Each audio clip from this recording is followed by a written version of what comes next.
মাসুদ আজাহাৰৰ ককাল ভাঙি বেকা হৈ গ'ল জেএম প্ৰায় শেষ হৈ গ'ল কিয়নো শেহতীয়া আপডেট লৈ আহিছো দৰ্শকৰ বাবে শেহতীয়া আপডেট বিগ আপডেট জেএমৰ পুনৰ 7জনকৈ সন্ত্ৰাসবাদী 7জনকৈ কুটাঘাতকাৰী নিহত হৈছে এই মুহূৰ্তৰ এক বিগ আপডেট আমি দৰ্শকক দিবলৈ ওলাইছো জেএমৰ ৰাজহাড় ভাঙি বেকা হৈ গৈছে মাসুদ আজাহাৰৰ ৰাজহাড় ভাঙি বেকা হৈ গৈছে আৰু যে জেএমে কাৰ্যক্ষম হৈ উঠিব পাৰিব সেই সন্দেহ হয়তো এতিয়া আমি ভবাটো হয়তো সম্ভৱ হৈ নুঠিব পাৰে কিয়নো মাসুদ আজাহাৰ নেতৃত্বাধীন কুটাঘাতকাৰী সংগঠন জেইচ-ই মহম্মদ অৰ্থাৎ জেএমৰ ৰাজহাড় ভাঙি বেকা হৈ গৈছে মাসুদ আজাহাৰৰ ককাল ভাঙি বেকা হৈ গৈছে কিয়নো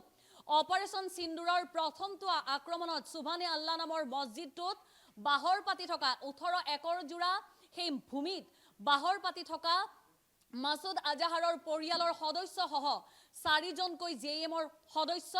নিহত হৈছিল নিধন হৈছিল ভাৰতীয় সেনাৰ হাতত আৰু কালিৰ দিনটোত মাসুদ আজাহাৰে নিশ্চিতি দিছিল জেএমে নিশ্চিতি দিছিল পাঠানকোট আক্ৰমণ কান্দাহাৰ বিমান হাইজেক সমান্তৰালভাৱে সংসদ ভৱনত আক্ৰমণ কৰাৰ মূল মাষ্টাৰমাইণ্ড ভাৰতৰ বাবে মূল খলনায়ক আব্দুল ৰউফ আজাহাৰৰ নিধন হৈছে যিহেতু কালি বিয়লিৰ ভাগত বিদেশ সচিব বিক্ৰম মিশ্ৰীয়ে সংবাদমেল যোগে কৈছিল অপাৰেশন সিন্দুৰটো অব্যাহত আছে আৰু অপাৰেশন সিন্দুৰটোত যেতিয়া নিখাৰ ভাগত চলিছিল আক্ৰমণ সেই নিখাৰ ভাগৰ ভিজুৱেল আমি আপোনালোকক দেখুৱাই আছো স্ক্ৰিনত মন কৰক এই ভিজুৱেল জেএমৰ 7জনকৈ সদস্য পুনৰ নিহত হৈছে জেএমৰ সৰ্বমুঠ 22জনকৈ সদস্য ভাৰতৰ সামৰিক বাহিনীৰ হাতত নিধন হৈছে এক কথাত সঁচা কথা মাসুদ আজাহাৰৰ ককাল ভাঙি বেকা হৈ গৈছে ৰাজহাড় ভাঙি চূৰ্ণ বিচূৰ্ণ হৈ গৈছে যিটো জেএমে ভাৰতত বিচ্ছিন্নতাবাদী কাৰ্যকলাপ সংঘটিত কৰোৱাটোৱে যাৰ মূল লক্ষ্য ভাৰত চৰকাৰৰ প্ৰতি ভাৰতৰ শান্তি সম্প্ৰীতিৰ প্ৰতি আঘাত হনাটোৱে যাৰ মূল লক্ষ্য সেই জেএমৰ ৰাজহাড় ভাঙি বেকা হৈ গৈছে আমি পুনৰবাৰ আপোনালোকক এটা কথা মনত পেলাই দিবলৈ বিচাৰিছিলো কান্দাহাৰ বিমান হাইজেক কৰা হৈছিল মাসুদ আজাহাৰৰ মুক্তিৰ দাবীত আৰু সেই কান্দাহাৰ বিমান হাইজেক কৰাৰ সময়ছোৱাতেই কান্দাহাৰ বিমান হাইজেকৰ অন্তত মাসুদ আজাহাৰক মুক্তি দিবলগীয়া হৈছিল ভাৰত চৰকাৰে আৰু সেই বিমানত থকা পণবন্দীক কেন্দ্ৰ কৰি যেতিয়া মাসুদ আজাহাৰ মুক্ত হৈ গৈছিল তেতিয়া মাসুদ আজাহাৰে কৈছিল ভাৰতৰ কাৰ্বাইনৰ উত্তৰ ৰকেট লঞ্চাৰেৰে দিব আৰু শেষত ভাৰতে অপাৰেশন সিন্দুৰৰ জৰিয়তে ৰকেট লঞ্চাৰেৰে উত্তৰ দিম বুলি কোৱা মাসুদ আজাহাৰৰ মুখত লৈকে মাৰি পঠিয়ালে মিসাইল জেএমৰ এই পৰ্যন্ত 22জনকৈ সদস্য নিহত হৈছে মাসুদ আজাহাৰৰ পৰিয়ালৰ সদস্যসহ জেএমৰ 22জনকৈ সদস্য নিহত হৈছে তাতকৈও ডাঙৰ কথা মাসুদ আজাহাৰৰ জ্যেষ্ঠ ভাতৃ তথা ভাৰতৰ মূল খলনায়ক কান্দাহাৰ বিমান হাইজেকৰ মূল মাষ্টাৰমাইণ্ড পাঠানকোট আক্ৰমণৰ মূল মাষ্টাৰমাইণ্ড সংসদ ভৱনত আক্ৰমণৰ মূল মাষ্টাৰমাইণ্ড ভাৰতৰ বাবে খলনায়ক আব্দুল ৰউফ আজাহাৰৰ মৃত্যু ঘটিছে নিধন হৈছে মাসুদ আজাহাৰ এতিয়া লাহে লাহে শক্তিহীন হৈ আহিব নেকি পুনে পুনে গৈছো কাৰ্যবাহী সম্পাদক ৰাজীৱ মহন্তৰ কাষলৈ ৰাজীৱ মহন্ত মাসুদ আজাহাৰৰ ককাল ভাঙি বেকা হৈ গ'ল এই কথা প্ৰায় এতিয়া আমি নিশ্চিত বুলি দাবী কৰিব পাৰো হয় নিশ্চিতভাৱে ককাল ভাগিছে কাৰণ অপাৰেশন সিন্দুৰৰ সময়ত আপুনি ইতিমধ্যে উল্লেখ কৰিছে যে মাসুদ আজাহাৰৰ পৰিয়ালৰ ভগ্নী ভনী জোৱাই ভতিজা বোৱাৰী নাতি ইত্যাদিকে কৰি 10গৰাকী তেওঁৰ আত্মীয়ৰ মৃত্যু ঘটিছিল আৰু 4জন অন্যান্য লোকৰ মৃত্যু ঘটিছিল তাৰ পিছতে মৃত্যু ঘটিছে কালি কান্দাহাৰ কাণ্ডৰ যি ইণ্ডিয়ান এয়াৰলাইন্সৰ যি বিমান 1999 চনত যি বিমান অপহৰণ হাইজেক কৰা হৈছিল সেই হাইজেক কৰাৰ মূল যিজন মাষ্টাৰমাইণ্ড আছিল আব্দুল ৰউফ আজহাৰ মাসুদ আজহাৰৰ ভাতৃ তেওঁৰ ইতিমধ্যে মৃত্যু ঘটিছে গতিকে এই মাসুদৰ ভাতৃৰ মৃত্যুটোৱে নিশ্চিতভাৱে জেইচ-ই মহম্মদৰ কাৰণে এটা ডাঙৰ এটা সেটবেক আহিছে তেওঁলোকৰ কঁকাল ভাঙি গৈছে ইতিমধ্যে কোৱা হৈছে যে এই মাসুদ আজহাৰ এজন দুৰ্ধৰ্ষ সন্ত্ৰাসবাদী তেওঁ 2001 চনৰ দেশৰ সংসদ ভৱনত আক্ৰমণত জড়িত আছিল 2008 চনত মুম্বাইত আক্ৰমণ হৈছিল সিৰিয়েল ব্লাষ্ট হৈছিল সেই সময়ত তেওঁ জড়িত আছিল 2016 চনৰ পাঠানকোটৰ যি আক্ৰমণ 2019 চনৰ পুলৱামাৰ যি আক্ৰমণ অৰ্থাৎ ভাৰতক অস্থিৰ কৰাৰ বাবে সময়ে সময়ে মাসুদ আজহাৰে বিভিন্ন ধৰণৰ চক্ৰান্ত কৰি আহিছিল আৰু অপাৰেশন সিন্দুৰে সেই মাসুদ আজহাৰৰ ককাল ভাঙি পেলালে মাসুদ আজাহাৰ শক্তিহীন হৈ অহাৰ লগে লগে ভাৰতত কুটাঘাত সংঘটিত কৰাৰ এই যে বিচ্ছিন্নতাবাদী শিবিৰ এই শিবিৰ লাহে লাহে ধ্বংস হৈ আহিব আৰু হয়তো তেনে কোনো শক্তি আৰু উত্থান হোৱাটোৰ কথাত হয়তো তেওঁলোকে পুনৰাই ভাবিব লাগিব নহয় জানো হয় নিশ্চিতভাৱে ইতিমধ্যে আমি যিখিনি খবৰ পাইছোঁ ইতিমধ্যে মাছুদ আজহাৰে বাংকাৰত আশ্ৰয় ল'বলগীয়া হৈছে পাক চৰকাৰৰ সমৰ্থনপুষ্ট মাছুদ আজহাৰ এই মুহূৰ্তত বাংকাৰত আশ্ৰয় লৈ আছে দুৰ্ধৰ্ষ সন্ত্ৰাসবাদী বুলি কোৱা হয় তেওঁ এতিয়া পলাই আছে ভাৰতৰ এনেধৰণৰ প্ৰত্যাঘাত হ'ব বুলি পাকিস্তানে কেতিয়াও সপোনতো ভবা নাছিল পাকিস্তানে ভাৰতৰ 15খন চহৰত আক্ৰমণৰ চেষ্টা চলাইছিল আৰু তাৰপিছত যোৱা নিশা যি প্ৰত্যুত্তৰ দিছে ইছলামাবাদ পাকিস্তানৰ ৰাজধানী চহৰত আক্ৰমণ চলিছে কৰাচী বন্দৰত আক্ৰমণ চলিছে কৰাচী বন্দৰ যিটো হ'ল পাকিস্তানৰ বাবে আটাইতকৈ গুৰুত্বপূৰ্ণ বন্দৰ 60% পণ্য আমদানি ৰপ্তানি হয় সেই বন্দৰটোৰ পৰা সেই বন্দৰটোত 7টাকৈ বিস্ফোৰণ ঘটোৱা হৈছে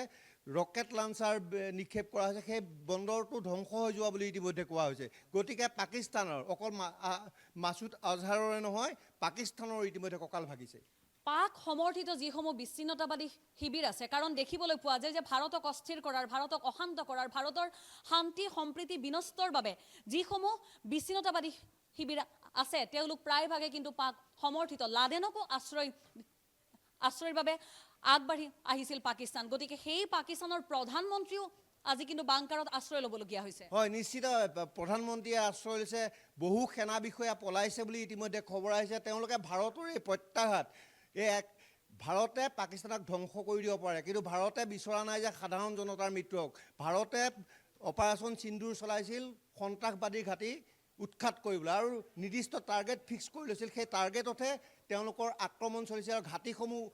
উৎখাত কৰা হৈছিল কিন্তু তাৰ পিছতে পাকিস্তানে তেনেধৰণে পুঞ্চত আক্ৰমণ কৰিলে যোৱা নিশাও এগৰাকী মহিলা নাৰ্গিছ নামৰ এগৰাকী মহিলাৰ মৃত্যু ঘটিছে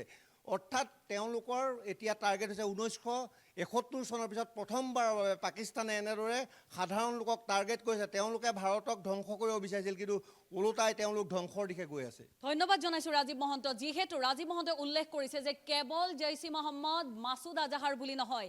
বিচ্ছিন্নতাবাদী শিবিৰক আততায়ী কুটাঘাতকাৰীক মৌলবাদীক আশ্ৰয় দিয়া পাকিস্তান আজি প্ৰায় টচনচ হৈ পৰিছে এটা কথা মই অনুকিয়াই দিবলৈ বিচাৰিছোঁ আজিৰ পৰা প্ৰায় ঠিক এমাহ 17 দিন পূৰ্বে এনআইএৰ এখন মোষ্ট ৱান্টেড লিষ্ট ওলাইছিল আৰু সেই এনআইএৰ মোষ্ট ৱান্টেডৰ তালিকাত 3 নম্বৰ স্থানত আছিলে মাছুদ আজহাৰৰ নাম এনআইএ বিচাৰি ফুৰিছিল মাছুদ আজহাৰক আৰু সেই মাছুদ আজহাৰ এতিয়া ভাৰতৰ ভয়ত বাংকাৰত আশ্ৰয় ল'বলগীয়া হৈছে 1971 চনৰ কথা যেহেতু ৰাজীৱ মহন্তই উল্লেখ কৰিছে আমিও পুনৰাই ক'বলৈ বিচাৰিছোঁ ইন্দিৰা গান্ধীৰ নেতৃত্বত পাকিস্তানৰ দৰ্প চূৰ্ণ কৰি এখন নতুন দেশ গঠনত সহায় কৰিছিল ইন্দিৰা গান্ধী নেতৃত্বাধীন চৰকাৰখনে সমগ্ৰ ভাৰতবৰ্ষ ঐক্যবদ্ধ হৈছিল ভাৰতবাসীয়ে আমাৰ সামৰিক বাহিনীক সহায় কৰিছিল সহযোগ কৰিছিল আৰু ভাৰতে তেনেকৈ দুটা ফ্ৰণ্টত একেলগে যুঁজ কৰি পূব আৰু পশ্চিম ফ্ৰণ্টত একেলগে যুঁজ কৰি পাকিস্তানৰ দৰ্প চূৰ্ণ কৰি পেলাইছিল আৰু সেই পাকিস্তানত আশ্ৰয় লৈ থকা পাক মদতপুষ্ট পাক সমৰ্থিত জৈচ-ই মহম্মদৰ কঁকাল ভাঙি দিছে তছনছ হৈ পৰিছে সকলো 1971 পাকিস্তানৰ দৰ্পচূৰ্ণ হৈছিল অপাৰেশ্যন সিন্দুৰৰ জৰিয়তে ভাৰতীয় সামৰিক বাহিনীয়ে স্পষ্ট কৰি দিছে কুটাঘাতৰ আশ্ৰয় লোৱা কোনো কথাকে সমৰ্থন কৰা নহব কিয়নো 25 গৰাকীকৈ নাৰীৰ সেন্দুৰৰ ৰেঘা মচি দিছিল 5 জনকৈ বন্দুকধাৰী আততায়ীয়ে কপালৰ ডগমগীয়া বেলি মচি দিছিল 5 জন বন্দুকধাৰী আততায়ীয়ে ধৰ্মৰ কথা সুধি বিচৰা ধৰ্মটোৰ উত্তৰ নাপায় তেওঁলোকে মাৰি পেলাইছিল 25 জনকৈ নিৰীহ লোকক সেই কথা ইমান সহজ কথা নহয় আৰু তাৰ পাছতেই ভাৰতীয় সামৰিক বাহিনীয়ে পিন টাৰ্গেট কৰি আক্ৰমণৰ লক্ষ্য হিচাপে লৈ 9টাকৈ ঘাটি উৎখাত কৰিছিল অপাৰেশ্যন সিন্দুৰৰ সেই মাজনিশা সমগ্ৰ দেশে সমগ্ৰ বিশ্বই মনত ৰাখিব 7 মেৰ মাজনিশাৰ কথা 7 মেৰ মাজনিশা 1:05 পৰা 2:20 ভিতৰত উৎখাত হৈ পৰিছিল পিন টাৰ্গেটৰ জৰিয়তে জৈচ-ই মহম্মদৰ 9টাকৈ ঘাটি আৰু তাৰ পৰৱৰ্তী পৰ্যায়ত কালিৰ দিনটোত মাছুদ আজহাৰৰ সংগঠন জেএমএ নিশ্চিত কৰিছিল আব্দুল ৰফ আজহাৰৰ মৃত্যু ঘটিছে আৰু এতিয়া শেহতীয়া খবৰ কালি নিশাৰ ভাগত 7 জনকৈ জেএমৰ সদস্য নিহত হৈছে অৰ্থাৎ মাছুদ আজহাৰৰ কঁকাল ভাঙি বেকা হৈ গৈছে পাক মদতপুষ্ট বিচ্ছিন্নতাবাদী শিবিৰৰ কঁকাল ভাঙি বেকা হৈ গৈছে সমান্তৰালভাৱে পাকিস্তানৰ আকৌ এবাৰ দৰ্পচূৰ্ণ হৈছে ভাৰতৰ সামৰিক শিবিৰৰ দক্ষ আৰু নিপুণ কৌশলৰ ফলত